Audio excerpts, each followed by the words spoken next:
Welcome back to my channel. In today's video, we're going to be exploring Rasheem Carter mystery, the full in-depth story. So sit back, relax, and let's dive into the topic together. Don't forget to hit that subscribe button and turn on notifications so you never miss a video. And if you enjoy today's content, please give this video a thumbs up and leave a comment below. Without further ado, let's get started. Rasheem Carter mystery, the full in-depth story.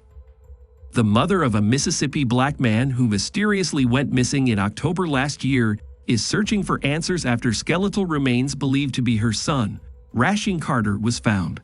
Everyone is left wondering what happened to Rasheem Carter after he was last spotted outside a Super 8 hotel in Laurel, about 30 minutes outside of Taylorsville. Want to know the details of his mysterious story? In today's video, I will discuss the mysterious murder case of Rasheem Carter. Let's begin.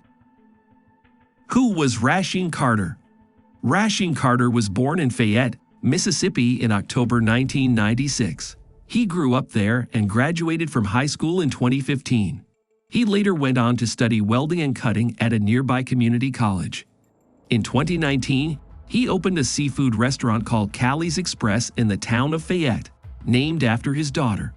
It had to be closed due to the COVID-19 pandemic when food costs rose. He wanted to reopen his restaurant, so he started placing commissions, sometimes far away from home, to save money. Who knew it was all in vain, and he would never be able to open his restaurant again? What happened to Rasheem Carter? Rasheem Carter was a 25-year-old father and welder from Fayette who disappeared outside a Super 8 hotel in Laurel on October 2, 2022. His mother, Tiffany Carter, reported him missing after he called her in distress, claiming he was being pursued by white men who used racial slurs. His mother told him to immediately go to the police. Before going missing, Carter was in Taylorsville, 100 miles from his hometown, on a business trip. He arrived there on 26 September 2022 to work at the Georgia Pacific plant after being hired by a North Carolina contractor. He had no means of transportation and reportedly had a disagreement with the clerk who drove him to and from the Super 8 motel in Laurel, Mississippi, where they were staying. Carter's family revealed that he did visit the Taylorsville police station the day before his disappearance to inform them that his life was in danger. He asked for a ride to the Super 8 hotel in Laurel, but the police refused. He left and somehow managed that night. Carter returned to the police station on foot early the next morning and sought help, but was again turned away. At the time, he told his mother that white men were after him and gave her their names and a description of their white truck.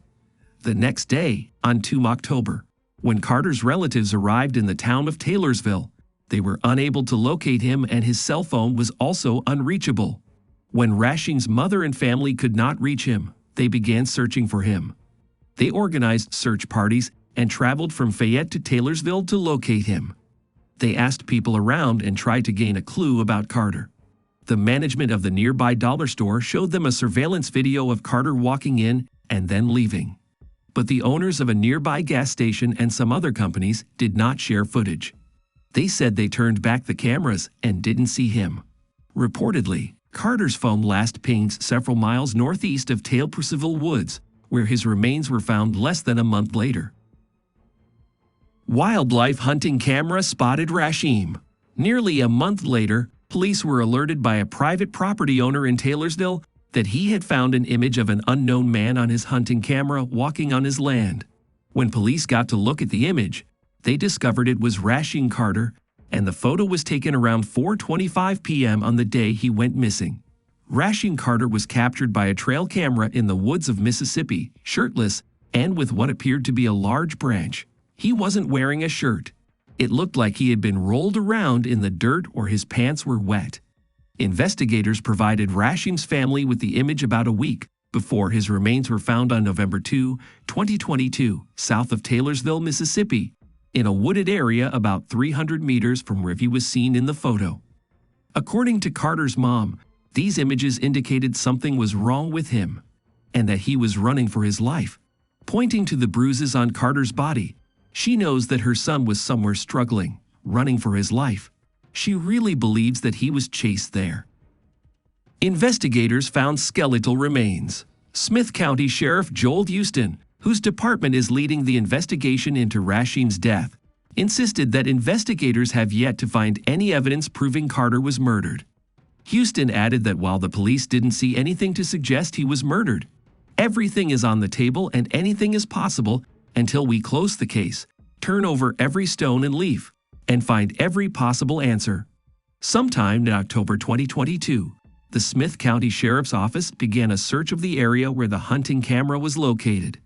And finally, on 2 November 2022, it was reported that the skeletal remains of a man were located on private property in a wooded area in Taylorsville. The cause of Rasheem Carter's death remains undetermined, and an officially conducted autopsy revealed no details about how he was killed. His family believes he was threatened and persecuted by white men in the area who may have killed him, and they are calling for a thorough investigation into his disappearance and death. Although several months have passed, the family of Rasheem Carter has not yet received any answers about what happened to him and how he died. The hog pen rumors. At a protest in December last year, Rasheem Carter's family heard another alarming story that a young child in Taylorsville had made a confession at school that he had found a body in his family's hog pen. Later, a video of an older student circulated while he addressed on a podium in the classroom joking about Rasheem Carter's death. The teenager said that the police turned him away, but a local's pigs did not, while other students laughed. The boy described how the pigs chewed on Carter's legs first and then vomited his remains, which were later buried. He has Rasheem's body parts in his backyard, the boy adds, looking at someone in the classroom.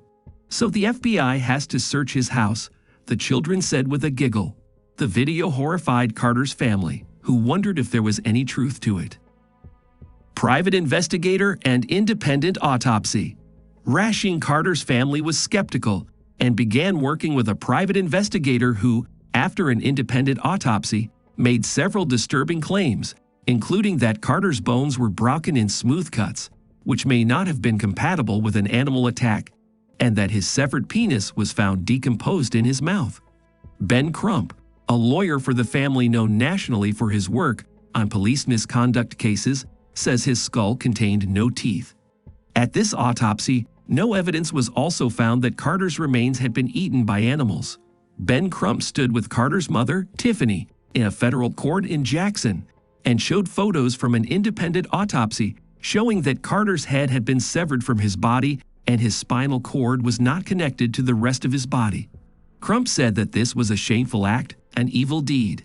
Someone brutally murdered Rasheem Carter, and we can't let them get away with it so easily. Crump, who has represented the families of Tyre Nichols, George Floyd, and Breonna Taylor in police brutality cases, accused police of failing to help Carter. Crump also called on the U.S. Department of Justice to investigate the circumstances of Carter's death. He insisted that Carter did not die a natural death. He said that we know there are clues to this mysterious murder case, and that we need the highest levels of law enforcement to bring justice to Rasheem Carter. In addition, attorney Carlos Moore called it one of the most disturbing cases of his life. He said that he had been in Mississippi for all 46 years of his life and had never heard of such a horrific crime in his life. He didn't live at the time of Emmett Till, but he heard about it and read about it in the history books. But he thought they had made progress in Mississippi. So, these were all the twists and turns of the mysterious murder case of Rasheem Carter. I'll keep you updated about any further progression in the case. All we can hope for now is a fair investigation and justice for Rasheem.